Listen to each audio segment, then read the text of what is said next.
A green-haired boy was standing at the top of the school building. He reflected on what an explosive blonde told him after class today. He started tearing up. Bakugo was right. He really was useless. He had no meaning in this terrible world. The world that cursed him with this genetic defect, this quirkless status. He took a couple steps towards the edge of the building. He looked down. It looked way higher when he did that. This word just continued to echo in his head. Useless. One step forward. Useless. He was completely at the edge now. Useless. He jumped. His last thoughts were about his mother, how she may react to the news that her only son was no longer in the living world. He cried and silently apologized to her. When he landed, it was surprisingly quick and painless.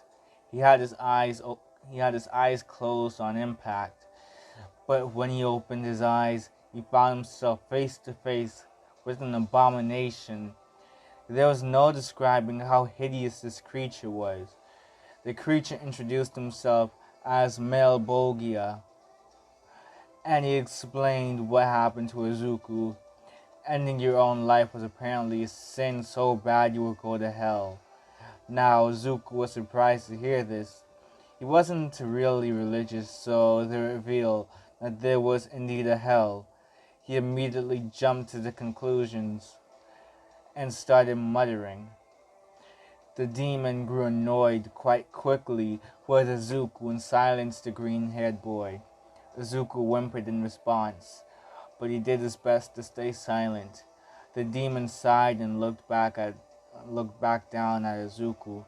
He noted that Izuku wasn't all that bad. He committed a couple misdeeds throughout his life, but nothing too severe. Well, except for what caused him to get here. Izuku started to tear up. He was remembering his mother.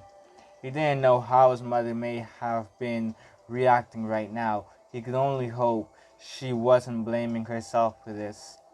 Melbogia stomped his foot on the ground and roared at Izuku to stop crying. It was honestly very annoying, but he saw some promise in this boy. From what he'd seen of the boy in his past life, he appeared to be very analytical. He could use that intelligence of the boys to further his plans, but that wouldn't be for a good amount of years. His physical body was still too weak to be of any use to him. He would need to rack up some experience before he could truly begin to become useful to him. Melbogia grabbed the boy and lifted him up to be at eye level with him. He explained that he could actually allow Izuku to see his mother one last time. Izuku was all ears when he heard this, but he felt as if there was a catch. When he pointed this out, Melbogia laughed and replied that yeah, there was a catch.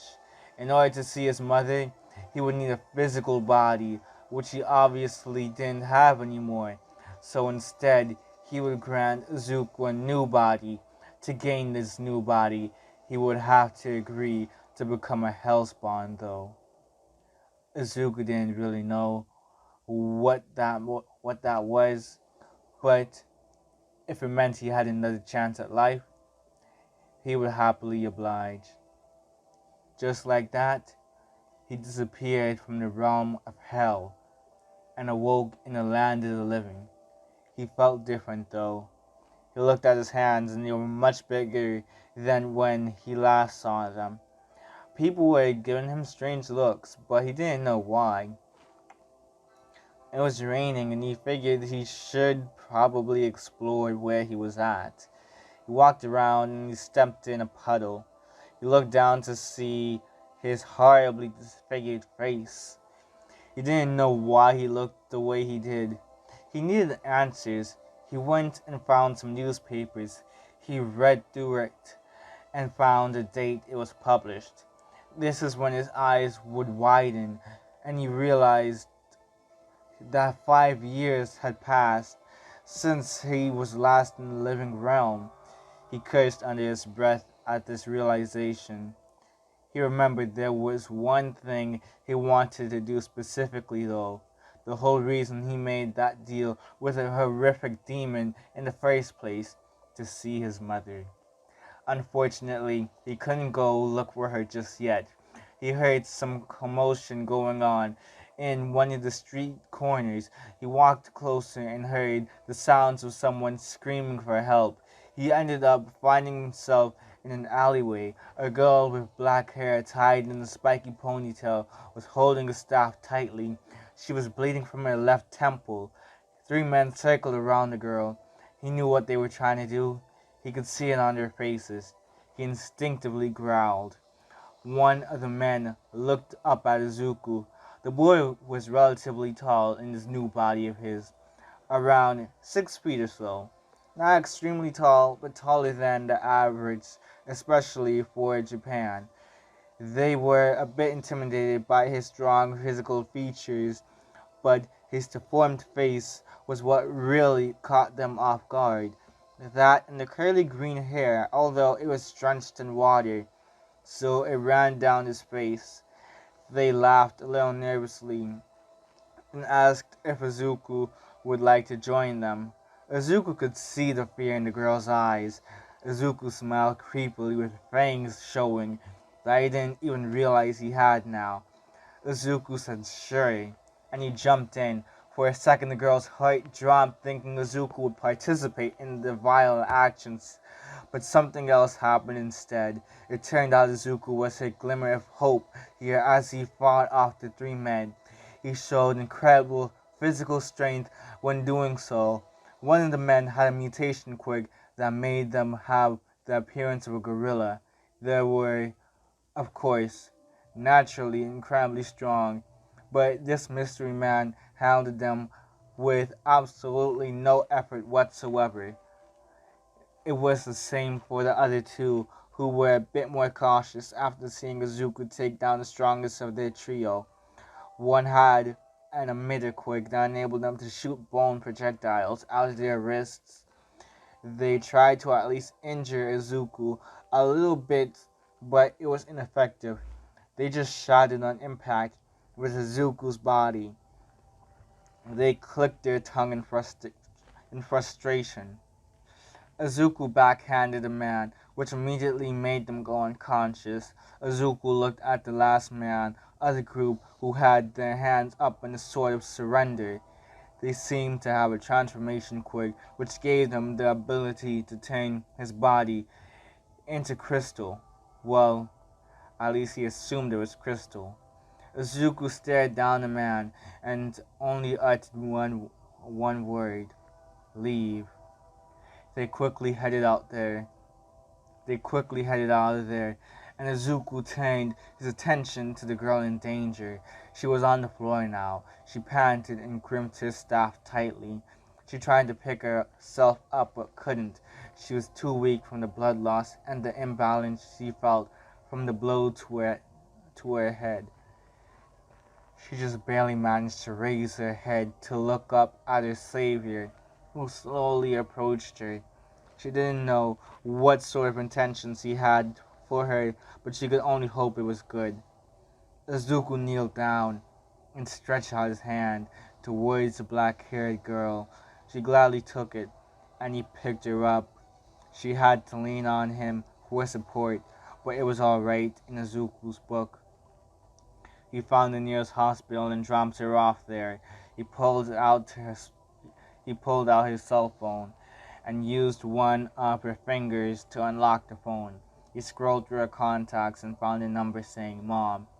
He dialed in the number and called her. A feminine voice answered, asking, "Hello? Momo? Where are you?" Izuku answered by telling her that the girl was in the hospital and she was badly beaten. He informed her of what hospital it was, and after the mother, or at least he assumed was the girl's mother, came Rushing into the hospital, he quickly began to take his leave. The mother began to cry, seeing her daughter's state, and Momo was quickly taken for medical attention. After she was informed by the nurses of their status, bandages were wrapped around the girl's head. Momo whispered a couple things into her mother's ear after the woman asked what happened. Right when Izuku was at the door, he felt a hand grab him.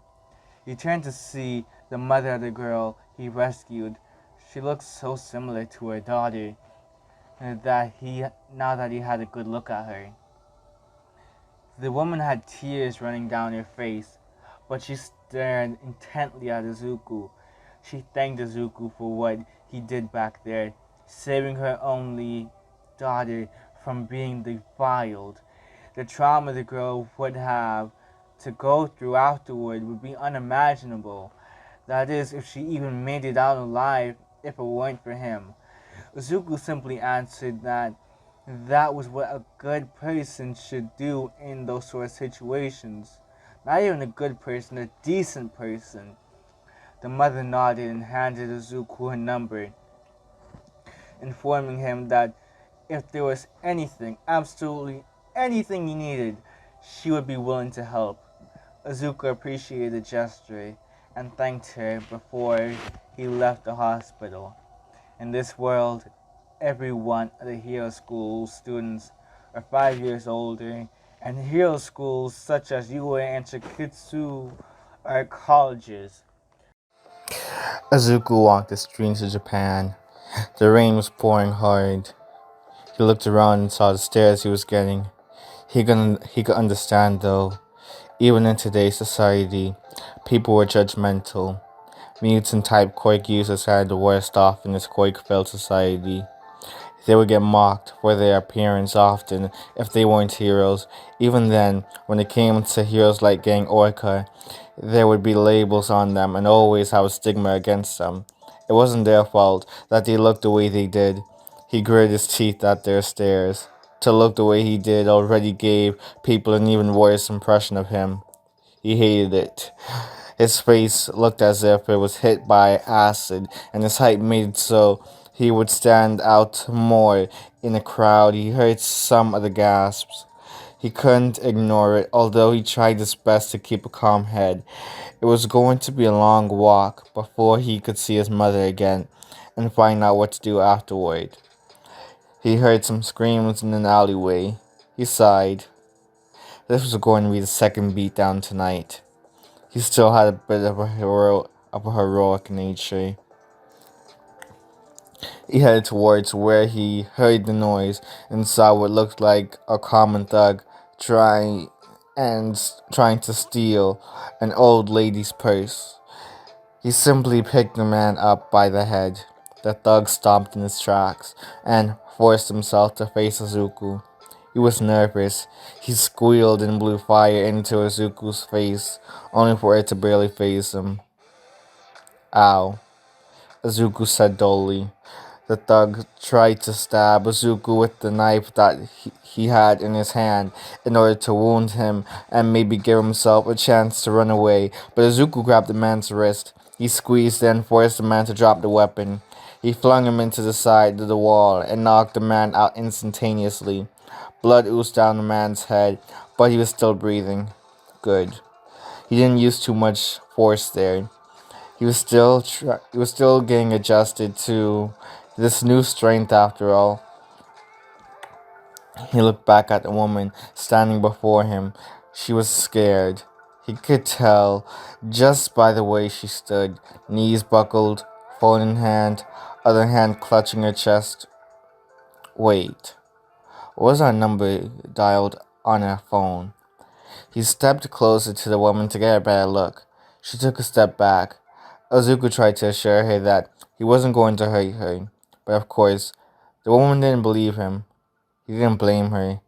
If he were in her position, seeing a tall, muscular man with a twisted face throw another grown adult into a wall like a rag doll, he would be scared too. Before he could approach the woman any further, he heard someone else's voice. "Don't you dare touch her, you vile villain." Izuku looked up to see what looked like a person dressed up as a white knight. He assumed it was a man, judging by the sound of their voice. The woman looked at the man as well and fled the scene. Izuku realized that the scene didn't look too good. The picture was painted out to make him look like a villain here. He tried to cool down the situation and explain what happened, but he appeared to not be having any of it. He ran at Izuku and threw a kick at him. This wasn't any normal kick either. It hurt. He looked down at the man's leg and saw engines sticking out of where his calf should be. Ingenium? Izuku questioned.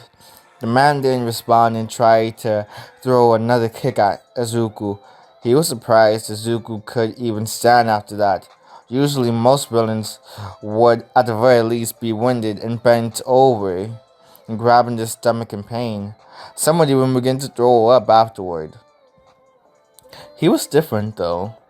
He assumed the second kick would be enough, but Izuku grabbed his leg. This greatly surprised the hero. It wasn't every day he met someone who could predict their movements after just one attack. Unhand me, he tisked. He was strong too, and he wasn't letting go. Bad move on his part. Ida, what's going on? You just up and left out of nowhere. What's up with that? A feminine voice was speaking and it sounded as if it was directed to the man. Izuku was having a power struggle against. Izuku could feel the momentum building up in the man's leg. He was holding it back with one arm, but he didn't know how long it would last for. He became momentarily distracted when he saw the source of the female's voice. It belonged to a girl, wearing what looked like an astronaut-based hero suit, although it was skin tight alongside being black and pink. It was an interesting suit idea. It made him wonder if her quirk had any relation to space. She looked at the fight happening and stared for a couple of seconds before rushing at Izuku. Izuku tried to block any attack she had in mind against him and braced for impact, but he just felt a light tap on his arm instead. His body began to feel lighter, and he felt his feet begin to lift off the ground. He looked down and realized he was floating up.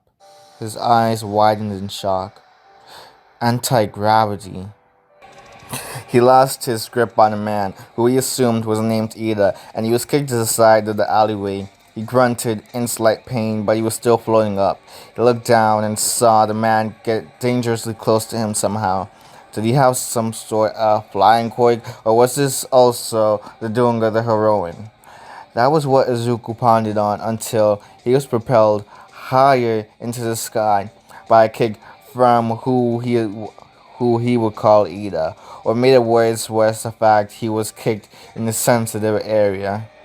Come on, he was a man too.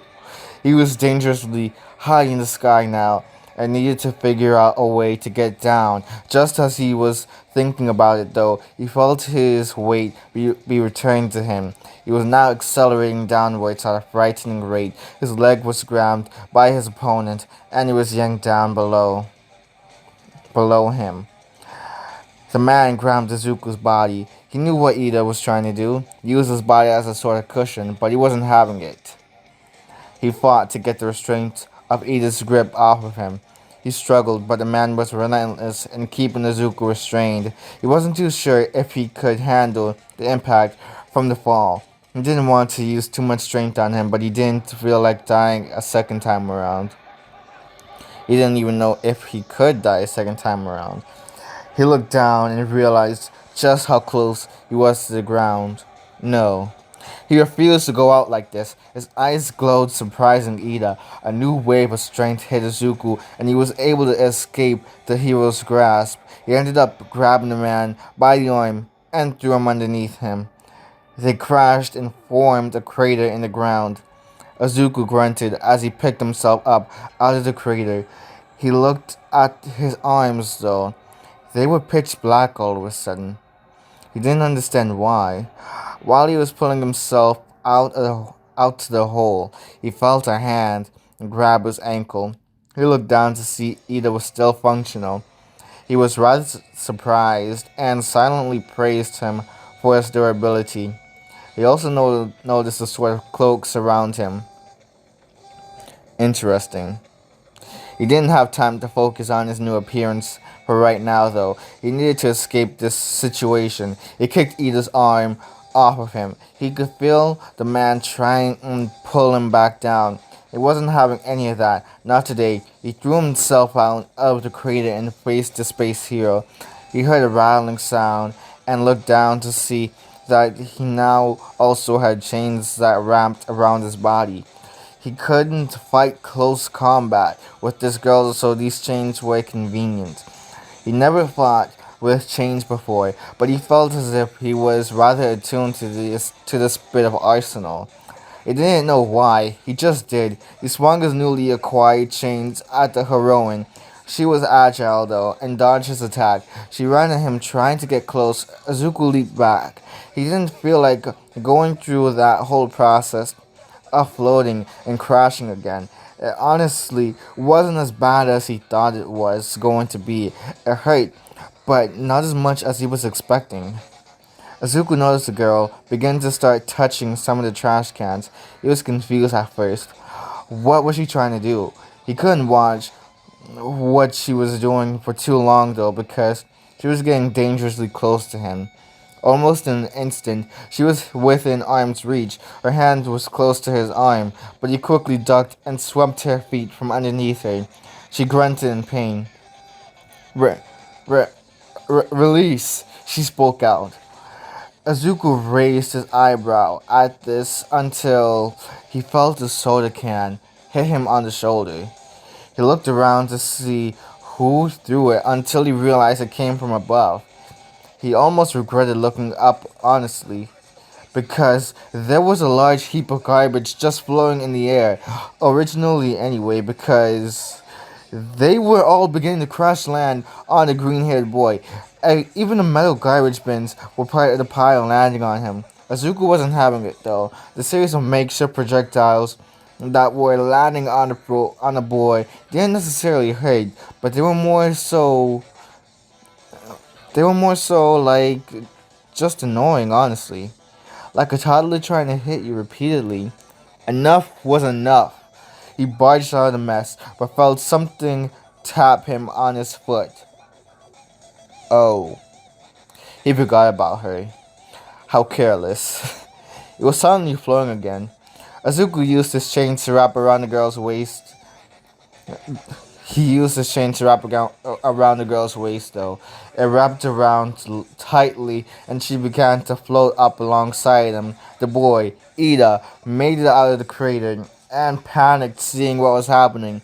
He grabbed his teammate's arm and began to pull her back down to the ground. She deactivated her quirk and dropped back down to the floor. Azuku also fell, but he ran as soon as his feet touched the floor. They yelled at him to not resist arrest. Ida fled after Izuku. The engine quirk user was quickly catching up to Izuku. It frustrated him. He pushed himself to run faster than he even knew what he was capable of. He was only thinking of how fast he could run when he was alive before. Now he was really testing out the limits of his new body. The distance between him and Ida were growing larger the more he pushed himself. He only ever looked back once or twice. Each time Ida appeared to be getting smaller and smaller. He stopped in his tracks so suddenly. Ida couldn't stop himself in his time. He couldn't stop himself in time at all, and ended up crashing into Izuku. Ida fell while Izuku didn't move an inch. He barely even acknowledged Ida's presence at this point. Ida tried to take out some handcuffs and arrest Izuku on the spot, but paused. He turned to see which direction Izuku was looking in. What he saw caused him to drop his handcuffs. Right before them was a large sludge-like being. They were holding a person hostage. They were causing a massive amount of damage. The hostage was trying to escape the grasp of their captor by using their quirk, which seemed to be based around fire, but they were only causing more destruction. Izuku felt a weird attachment to the kid. They had straight black hair with streaks of green. They also had freckles and bright green eyes. He saw the tears in their eyes. Izuku took one step forward before dashing in to help. He swung one of his chains at the sludge villain. Due to their unique body structure, the chain went right through them, but Izuku wasn't really aiming for the villain. Ida ran after Izuku in order to apprehend him, and then the sludge villain, but stopped when he saw Izuku use his chains to grab the hostage and yank them out of sludge villain's clutches. It was swift and easy. They were even able to take account of the safety of the victim. He was impressed, although he would never admit it. Before Eden knew it, though, the kid was standing right next to him. The kid was rattled, but turned their head towards him. Their eyes began to sparkle seeing him. Wow! Are you Ingenium? The little girl asked. Ida didn't, Ida didn't answer and just stared at Izuku. He was watching his movements. He did notice the crowd of people who didn't do anything to hump the little girl. He even found some heroes amongst the crowd as well. This made Ida clutch his jaw. They would probably make the excuse of not having the right quirk for the situation.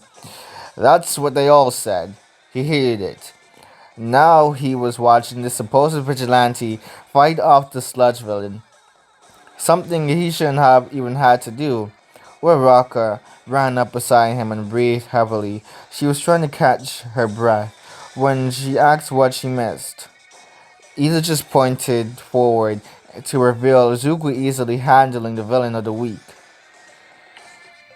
Other heroes began to try and intervene in the situation, but Izuku shot a green beam of energy at them and the villain. This caused the heroes to keep their distance and watch as Izuku took down the sludge villain.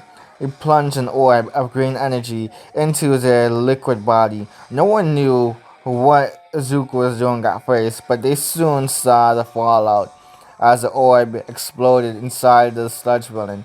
The villain's body landed all over the place, and the first conclusion in everybody's mind was, whoever this strange man was that just popped out of nowhere, they they just killed someone. All of the heroes were in shock and began to try and subdue Izuku. There was one small problem though. Izuku was able to burst out of the restraints quite easily. Izuku was only using as much strength as he thought he would need, but he used so much more instead. Izuku threw the heroes off of him and was able to quickly knock them all out. He fled the scene right after and found a corner to hide in, get a sense of his surroundings. He was already so off course from looking for his mother. He really hated getting into these situations. He sighed. This was what he got for trying to be a good Samaritan. He looked at a puddle and saw his reflection. He saw he was now wearing a mask and removed it. He sighed and shoved his hands down where he thought his pockets would be. He realized this suit didn't come with pockets though, and clicked his tongue in mild irritation. He looked at the beautiful night sky and realized just how late it was. His figure He figured it would just be a good time to retire for the night, but he had no idea where he would sleep. He couldn't sleep. He couldn't sleep there because the heroes might find and try to arrest him. He couldn't afford that. He couldn't afford for that to happen. He groaned in defeat until he felt a piece of paper wrinkle up in his hand. He opened up the balled up piece of paper in curiosity. Just what wasn't it? What he ended up seeing was that it was the same piece of paper the woman gave him after saving her daughter's life and dignity. He read the number and found the phone booth. He used some scrap change he found on the floor and put them in the machine. He dialed in the number. When the number picked up and he found it was the same voice from before, he was almost overjoyed to hear it. Hey, it's me. The green curly haired dude from the hospital not too long ago. Um, I won't hold you for too long, so I'll get straight to the point. I need to ask for a favor. I need to ask for a favor. What do you need? I need a place to stay for the night. The phone was silent for a couple of seconds. Izuku began to get nervous while waiting for a response. Is that all? Izuku sighed in relief and ran his fingers through his hair. She was his only help here. If she rejected his offer, well, he didn't know what he'd do. He told her his location and it only took 10 minutes for a limo to arrive. The window winded down to reveal Momo's mother. She smiled at him and gestured for him to come in. Look at you. It hasn't even been a day yet and you've already got your hands on a new set of clothes. I like it. They rode over to her estate where she gave him a room to sleep in. He could stay here as long as he needed. Izuku was just staring in awe at the place he was in. He'd never been in a house so big before. It made his apartment look so small in comparison. Miss Yaoyorozu waved her hand at Izuku to get his attention and directed him to an unoccupied room. She explained to him again how he could stay as long as he needed. Thank you so much, ma'am. I really appreciate this. It's no problem at all. It's the least I could do. He went to the guest room and laid on a bed there. He reflected on his whole experience today and just how crazy it was. He fell asleep and rested peacefully for the night. The next day, when he woke up, he stretched his body and walked around the manor until he encountered Miss Yaoyorozu. She was watching the TV intently. Izuku smelled some food and diverted his attention away from her. He turned his head over to where the food was and asked her about it. She waved her hand, saying that it was for him and that he needed to eat. He thanked her for her courtesy and quickly consumed all of the food. Well, most of it. He stopped when he heard a gasp. He turned to see his face on the TV. Well, a drawing of his face on TV. He was a wanted criminal. Izuku could feel his heart sink. He had plans on figuring out his life with the help of his mother, but now he had to be careful of even walking outside of this place. I should leave before you get in trouble for harboring a criminal, a vigilante. Absolutely not. Deku was grabbed by the woman and pulled back. She explained how he would need a disguise if he planned on even walking outside. She produced a handful of bandages and covered Izuku's face with them. He was surprised seeing her use her quirk. A materialization quirk? That seemed incredibly useful and powerful. He wondered if Momo also had that quirk or variation of it. He hoped she was okay. When Izuku's face was completely covered, the black-haired woman also grabbed the trench coat and fedora. Izuku looked at himself in the mirror and saw how, for the most part, his face was unnoticeable. The bandages were applied pretty well, and considering how some people had speech bubbles for heads, the most he would get is stares. He was already getting those from yesterday, so he figured there was nothing he could do about it. He would have to get used to it whether he liked it or not. So, where are you going? She was trying to ask for his name. He kind of chuckled for a little bit. After all of these events that happened so suddenly last night, he never thought to give the mistress his name. It's Izuku. He rubbed the back of his head and also explained where he was heading. He wanted to visit his mother to figure things out, see how much things changed, how she was doing, that and more. Miss Yadirozu, when she heard the address, realized it was on her route. She was already planning to visit her daughter to see how she was doing. To find that Izuku was going in the same direction seemed quite coincidental. She offered to drop him off there while she was on the way to the hospital. Thank you. It would be greatly appreciated. The two left and he was dropped off by an apartment building. She drove off and Izuku walked up the stairs. He looked around until he found a door with the number he was looking for. His heart was racing. He rose his hand up in a fist and began to knock on the door. He was incredibly nervous right now. He didn't know how his mother would react to seeing him in this state, if she even still lived here, that is. He didn't think this through.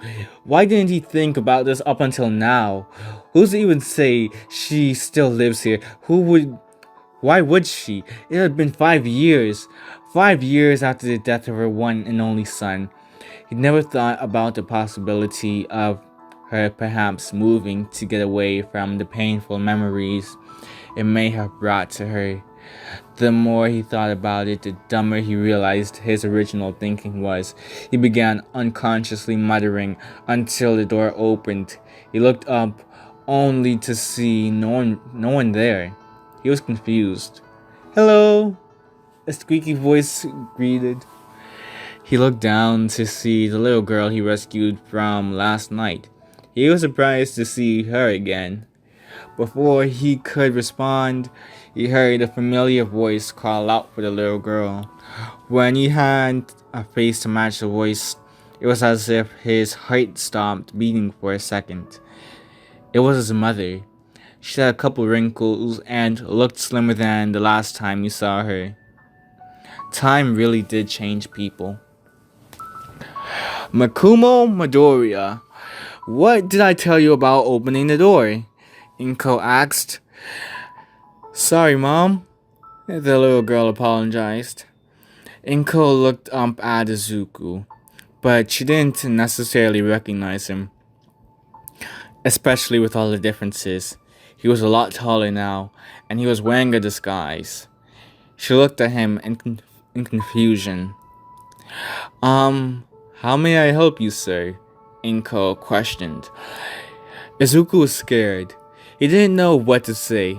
It wasn't like he could say that he was his son, the one that swan dived off the school roof over 5 years ago. It's pretty obvious that she wouldn't accept him with welcome arms like that, but he didn't know what else to say.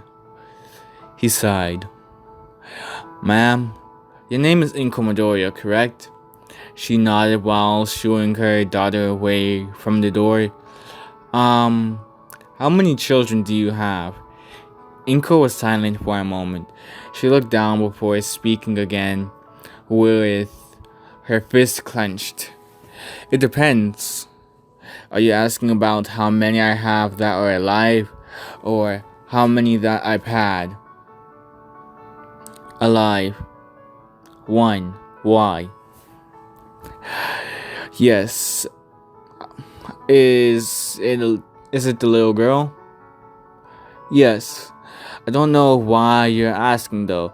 Did you ever have a son?" "By the name of Izuku." Inko stayed silent and began to close the door. Izuku grabbed the door though. "Let go," she said. Izuku refused. He refused though. He wouldn't let go. She had to know. "Mom, it's me, Izuku." "Liar!" she yelled. "Izuku's been dead for over 5 years now. I even saw his dead body at the school. You honestly think I'm going to believe some rando who claims to be my son? I'm not that gullible." He knew that she wouldn't believe him. He needed some form of evidence in order to prove to her that he was indeed alive. He let go and the door slammed shut. He pressed his back against the door and slid down. He held his knees and leaned his head against the door. He began speaking. "Do you remember how I always wanted to become a hero? The amount of times I would watch the clip of All Might rescuing 100 people from a burning building. He would even joke about me making up 80% of the views." Izuku laughed a dry laugh. He wasn't expecting an answer. "Why wasn't 90? He asked. "It was 90%, she responded. "Yeah, I thought so. I even dressed up as All Might while you would hide underneath the sheets asking for me to rescue you. Those were some good times, wouldn't you say?" He heard her sniffling on the other side of the door. He could tell she was beginning to break down and cry. "Yeah, they were." He could feel her begin to push the door open. He got up from his seated position and stood up straight.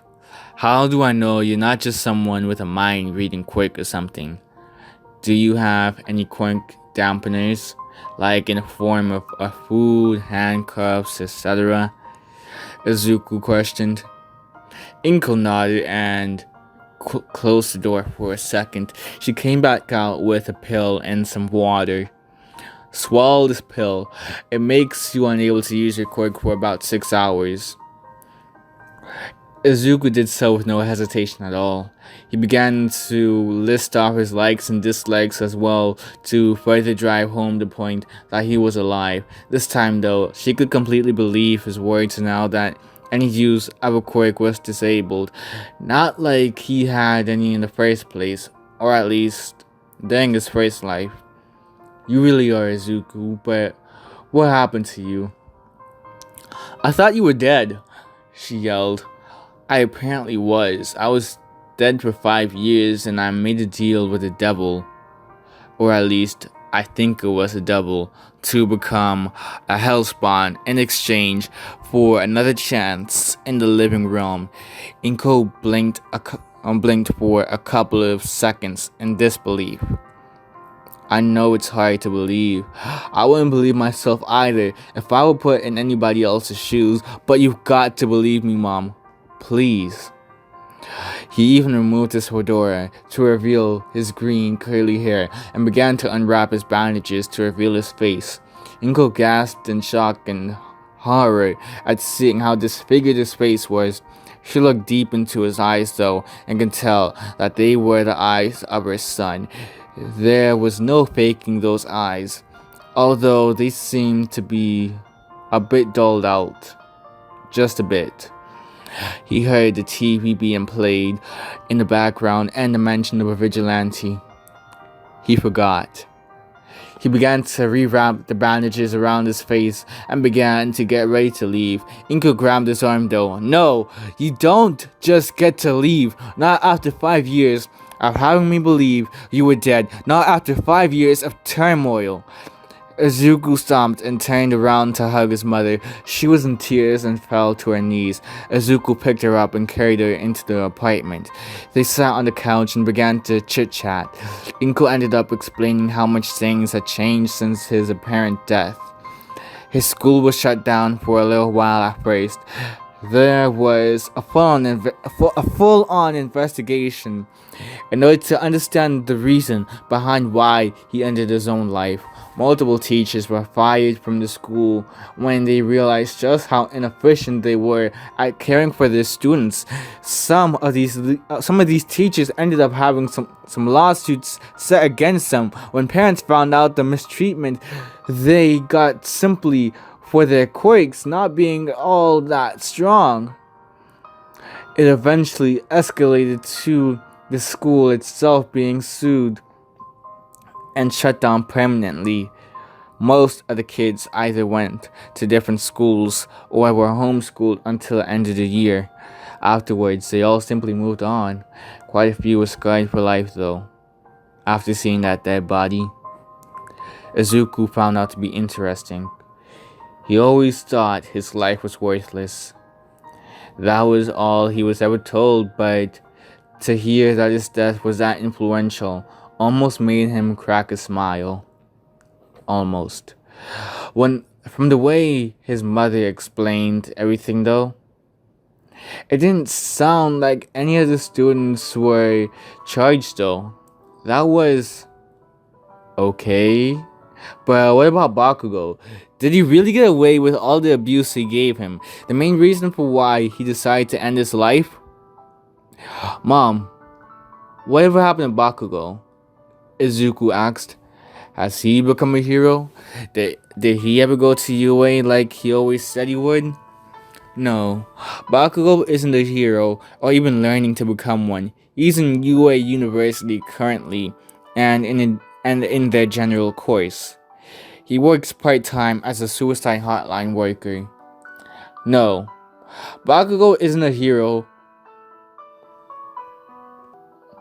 No, Bakugo wasn't a hero, and Izuku was confused. UA University. He thought it was always UA High School. What's UA University, Mom? Oh, well, the public found that kids were becoming heroes too early. There were too many inexperienced professional heroes on the streets. They were causing too much destruction and focused too much on publicity stunts. It was okay for a while, but it became excessive. Too many were dying against real villains, so all hero high schools were forced to become hero universities. That way they could recruit more possible heroes and have them gain more training at an older age, 18. That age is recognized as a moment where you start to make wiser decisions and comprehend at a far higher level. 22 would be the new age for you to become an official hero. It's still new, so I can't tell you how successful it has been so far. Izuku nodded and asked his last question. So, when did Mokumo come into the picture? Surrogate mother. Your father and I were going to tell you that you were going to be having a little sibling, but when we were going to announce it, they heard knocking at the door. Izuku's eyes widened in fear. When Inko asked who was at the door, the man answered saying they were the police. Inko looked back at Izuku and Izuku looked at her. He jumped out the window and fled the apartment. He couldn't afford for his mother to get in trouble with the law for harboring a vigilante. He was on the run now and he needed to clear his head. All this new information seeping into him was kind of hard to take in. He wasn't paying attention to where he was running though and bumped into someone. Oh, sorry, I wasn't looking where I was going. Izuku apologized. He noticed the look in the person's eyes, so they were cold and two different colors. He didn't know who the person was, but he had no time to talk. He needed to get as far away from his mother as possible for right now until he could clear his name. He stopped moving suddenly though and felt a cold sensation. He looked down to see his legs encased in ice. He was confused at first until he looked around to see who did it. It was a person he bumped into. He wasn't interested in having to go through another confrontation, but it appeared as if he had no choice. If they wouldn't let him explain himself, that is. Alright guys, here's the thing. It is your boy King Next here, back with another video. And as you guys can clearly see from the thumbnail, it is going to be part 4 of What If Deku Became Spawn. Now, before I even begin though, I have to say this. Someone from my Discord, yes, I have a Discord, suggested I make a chat on the server for ideas to implement into my already ongoing what ifs. I did, and this Mad Lab went above and beyond with their ideas. Oh my gosh. Some of the things mentioned in this part are thanks to Bang It Zone, or like Bang, Bang, or like Bang T Zone, or Bang GT Zone. Please tell me in the comments how to pronounce it. I'm not even that sure. But I'm getting into a tangent. Let me stop. If you want to know which ideas, you'll have to join the Discord to see. Go to my about section in order to find a link to my Discord. Anyways, on to the story. Izuku looked down at the ice. It didn't take too much effort for him to break out of the ice. This seemed to surprise the Scarface hero. Izuku didn't know much about this person, to be honest, but from the look on their face, Izuku assumed it wasn't too often that someone could break out of his ice with the minimal effort he'd shown. Izuku tried to use the moment of surprise to escape, but more ice came his way. His pursuer didn't stand in one place this time around. He came charging at Izuku, this time with his fist pulled back. Before Izuku knew it, a giant wave of ice was coming at him. He was thinking of using that move from the other day. That day when he saved his little sister from the sludge villain. He was trying to figure out how he did last time. But his mind kept on going blank. The ice was approaching dangerously close to him now. He had to act quickly. He refused to go down here. He thought back to his parents for a second and remembered his father. He barely got to see the man, and he always wanted to have a quirk like his own. Being able to breathe fire was so cool to Izuku. Suddenly, his mouth opened up and no words were uttered out. Instead, he roared, and a giant wave of fire was released, melting the ice. Water hit Izuku. Shoto was surprised when he saw this. He was told that this guy was incredibly strong and durable. He also seemed to have some sort of energy projection quirk that could be connected back to why he was so strong, but he had absolutely no information about him to being able to spew fire at such an intensity. Even when he tried producing more ice, it almost immediately melted. What was this guy? The fire was too large and intense in heat for him to look straight, so he was forced to shield his eyes. He felt what could be a cold metallic object wrap around his arms and legs. When the heat died down, he opened his eyes to see Izuku was standing there, with his chains wrapped around him. The two stared at each other, eye to eye. The bandages around Izuku's face were burned off from the fire, so Shoto was able to see Izuku's face on full display. Shoto was doing his best to escape the chains, but they proved to be incredibly strong. I'm going to tell you this once, and just once. Leave me alone, Izuku yelled. Shoto gritted his teeth and glared at Izuku. You shouldn't even bother counting on that, he responded. Your comrades attacked me solely because of my facial disfigurement. Todoroki paused. I don't know what you're talking about.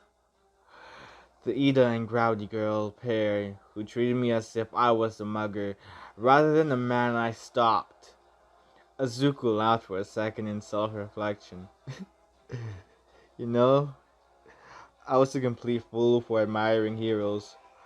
All they desire is to use the charge of vigilantism to punish every single good Samaritan they come across, if that's anything to go by. What? What did you say? Izuku walked closer to Shoto and grabbed onto Shoto's face. He looked intensely into his eyes as he said, "You heard me. Those who use the concept of vigilantism as an excuse to punish someone for having the best of intentions in mind are nothing more than filthy pieces of trash, scum. If professionalism demands prioritizing one's personal reputation over the well-being of others, then maybe we were better off with having the vigilantes assist the police and fire departments. Maybe we were better back in the beginning, rather than now."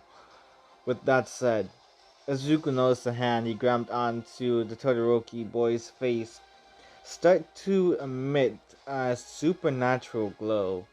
He questioned this for a little bit before he remade his eye contact with Shoto. Something neither of them expected was for green energy beams to shoot out from Izuku's eyes. It caused the two of them to experience flashes of each other's respective memories. Once that was over, Izuku let go of Todoroki entirely. It caused the lad to drop onto the ground with fear in his eyes. Izuku screamed in rage and confusion. He punched at the ground repeatedly. "Melbogia! What is the meaning of this?" Malbogia's voice spoke in his head. "I see that you're starting to manifest the power of psychometry. It might have come off as a soul-diving form of empathic retrocognition, but it will later on manifest properly as an ability reminiscent to touch telepathy. Psychometry is, after all, to retrocognition what touch telepathy is to telepathy." Izuku screamed, "Get out of my head!" Get out of my head! Izuku grabbed his head in frustration. He saw Todoroki cautiously try to approach him, but he quickly got up and stared down Todoroki before he turned his back to the former pursuer. He'd seen his memories after all, and found that he no longer had any business with him. He figured now that Todoroki had also seen his memories, he would leave him alone. If not, he'd have to restrain him in order to get him to leave him alone. He walked at a relatively normal pace, as if nothing happened. Todoroki wanted to say something to Izuku, but no words would come to his mind. After all, what could he say? Those waves of foreign memories that hit him just now gave him an entirely new perspective on the scarred teenager. At least, he thought he was a teenager, judging by the memories. He was only 14 when he died, and he was brought back to life by this strange entity 5 years into the future. That was strange. Todoroki decided to not try and capture Izuku anymore. He had to think more about the memories that were shared with him just now. He went in the opposite direction of Izuku. It started to rain, so he figured it would be good to stop by a small cafe he found not too long after it began to drizzle. Sure enough, the drizzling turned into a full-on thunderstorm. He sat by the counter on one of the stools and ordered a cappuccino. He was surprised to see Uraraka and Ida also find the cafe. The three greeted each other and the two sat next to Todoroki. Ida seemed to be in a sour mood though. Ida ordered a pure black coffee, and Uraraka ordered a unicorn espresso, only for Shoto to reject her order. She puffed her cheeks and ordered a caramel frappuccino instead. No, I do not drink from Starbucks. I don't drink coffee in general. I just looked these up online, by the way. Ida looked down at his coffee before banging his fists on the countertop. This gave the other two a sense of alarm. "That monster! He will pay for what he's done," Ida roared. "What monster?" Shoto asked. Ida looked at Shoto with intense eyes. "The same one I told you about earlier. Do you not remember?" Shoto didn't react to Ida's yell and stayed calm. He was still deep in thought about everything he learned about Izuku. "I remember, but from what I've seen, they've only had the best of intentions," Shoto explained. Uraraka looked at Shoto in curiosity. "What do you mean?" she questioned. "We tend to forget that most of the time, vigilantes are first and foremost glorified good Samaritans. He didn't use his powers until after he was unfairly confronted by two spontaneous upstarts who were in serious need of a refresher course because of their mutual action first, questions later mentality." Ochako didn't react too well hearing that. "A refresher course would only reinforce that mentality, not rid us of it," she argued. It seemed like society learned nothing from the quirk discrimination that came to light through the thoroughly proceeded investigation triggered by Izuku Midoriya's act of... I'm not sure if I'm allowed... I'm not going to use that word. Act of death. Act of suicide. What? What? Tanya yelled. "Did you even pay attention to that incident, or the details surrounding all the related events up to the point of him ending his life?" "To think that he could focus on that," Ochako muttered. He didn't do it on purpose, that's for sure. The telepathically induced empathic retrocognition he inflicted upon me allowed me to permanently inherit Izuku Midoriya's life story. But it would seem that his shouting after letting go of me suggests that this was his first usage of a recently awakened ability that emerged on the spot. There is a possibility that he knows the truth of my family's living conditions and background story from my point of view as a form of telepathic information swap. And no, I will not charge him for violating my personal space or invading my privacy since I provoked him, making it an act of karma. "Todoroki, what are you even talking about?" Ochako asked. "Allow me to backpedal a little bit. First, I had an interaction with this so-called monster. He was incredibly strong, being able to make light work of my ice by breathing fire and using his chains to restrain me." Wait. He can breathe fire now?" Todoroki was silent for a second before answering. "That's not important. What's important is what happened afterwards. This ability that I would like to personally dub empathic psychometry, whichever way that it's supposed to be pronounced, was used after he was able to make quick work of me. I learned everything about their past, and there's a chance they may know everything about my own.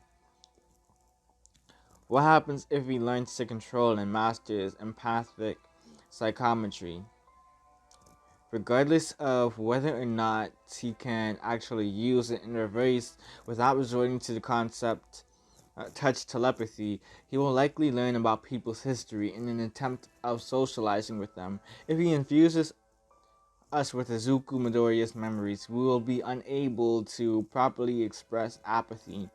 That's why I cannot see them as some sort of monster, unlike you, Tenya Ida, Shoto remarked.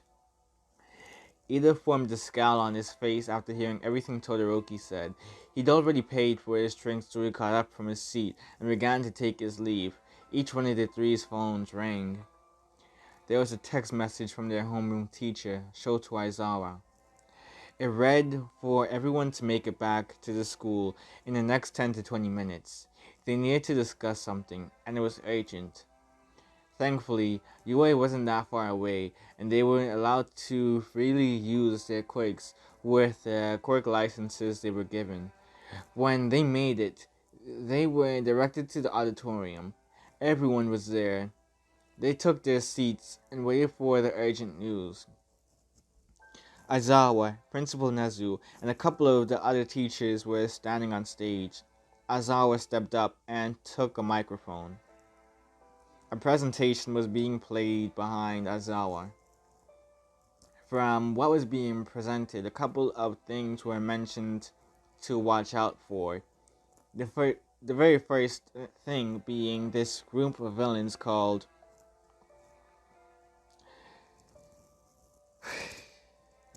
the League of Villains. That was a really creative and original name. By the end of the presentation, they were informed to investigate this association.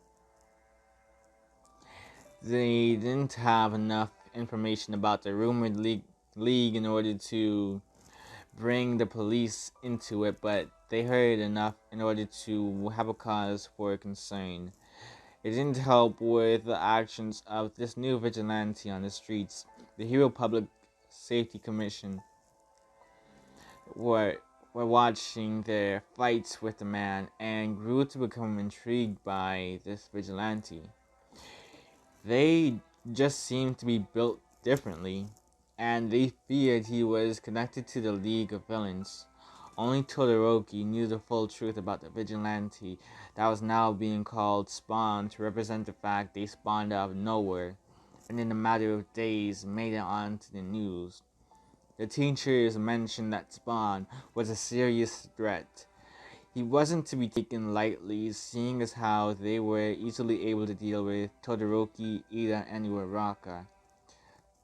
And two of them were tag teaming him on top of that. And they still lost. The one who was the most concerned out of everyone here, though, was All Might. He'd retired from his position as a hero after his time limit to hold his transformation dropped down to less than half an hour. He wanted to pass on One for All to Mirio, but the boy rejected the offer a while ago, which disappointed the hero. The former hero, I mean. The retired hero. But he couldn't change the boy's mind. He wouldn't force it upon him. His biggest fear here, though, was the return of Alpha One. He looked over those scenes and saw the strange usage of multiple quirks. He didn't want to jump to conclusions, but it seemed as if there was an outside source that affected the adult's body in a way to get them at their strength level, this ridiculous strength level. He wouldn't say for sure, but it didn't seem as if it had. Well, he couldn't say for sure, but it did seem as if it had Alpha One written all over it. This could mean he was still alive somehow. He didn't know what he was up to this time, but it looked like this was meant to be a sort of super soldier experiment, and from the looks of it, that super soldier experiment went on without a hitch. He gritted his teeth in frustration seeing this. He could only hope for the best, especially with everything that's been happening in Japan ever since 5 years ago. Ever since that boy's death. It brought great change to All Might. So much change after that. That was the last straw. They needed to change things. everything changed after the death of Izuku Midoriya broke the camel's back. And now, here comes this vigilante popping up 5 years later, on top of there being a possibility that All For One is still alive. All Might couldn't take it.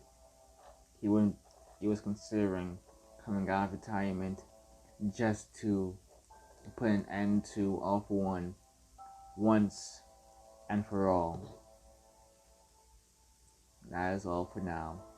Remember to like, share, comment, and subscribe. And that is all I have to say.